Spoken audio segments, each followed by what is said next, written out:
Generally, the concerns with these fractures in a lateral condyle fracture is joint congruence. The congruence may be affected at the joint. The fascial preservation. In order to prevent a future deformity, you could get a valgus deformity in the long term, and a non-union, as you see in this fracture. The Jacobs classification has been commonly used, and it helps us making this decision. Is the stage 1 where you have an articular surface which is intact with less than 2 millimeter displacement, and therefore it can be in the stage 2 you have disruption of the articular surface, and stage 3 there is a rotation or a flip of the fragment.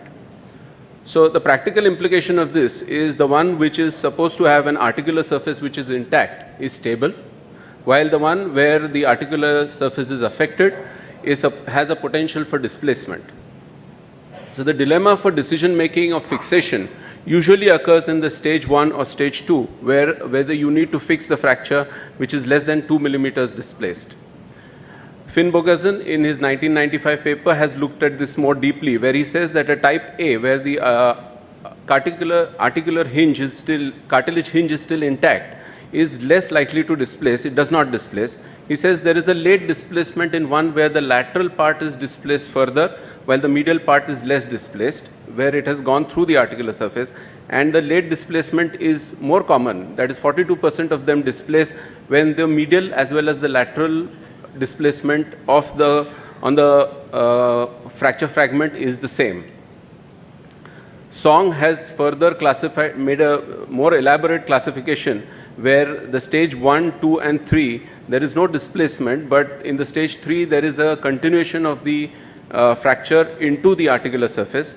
There is a tilt of the articular surface in stage 4 and a stage 5 where there is a flip. Now, what are the practical implications of this? I mean, it is quite hard to tell whether the articular cartilage has actually been breached when it is undisplaced. You could try this with an arthrogram, and sometimes even undisplaced fractures tend to displace. So, and they have advised an additional oblique view of the elbow, where on X-ray, if you see on the AP X-ray, it is a type A of the Finn Bogason, where it seems to be undisplaced. But when you take an internal oblique view, you see that there is a medial and lateral gap which is equal, and this is a potential fracture which is likely to displace. So it will help you in making a decision. But decision making can be difficult. The other modalities which can be used is the CT scan, which has a disadvantage of radiation. The MRI scan is expensive and it also requires anesthesia in a child, but it can assess the cartilage better. Ultrasound, like Dr. Upasni has mentioned previously, can also be done, but you require a good technical expertise to actually identify that articular hinge, and you should have an ultrasoundologist who's used to doing these ultrasound scans. So what I normally would follow is an examination under anesthesia, do an arthrogram. It gives you an opportunity to assess the stability of the fracture, as well as you can do your definitive fixation at the same time. So if you have less than or equal to 2 millimeters of displacement, you would do a cast unless the medial and lateral gap is equal. You need to follow them up closely because almost 20% of them displace, and an above cast with supination and extension so that prevents displacement. The close follow-up is essential, that you can do an X-ray every week for 3 weeks and a minimum immobilization for 6 weeks.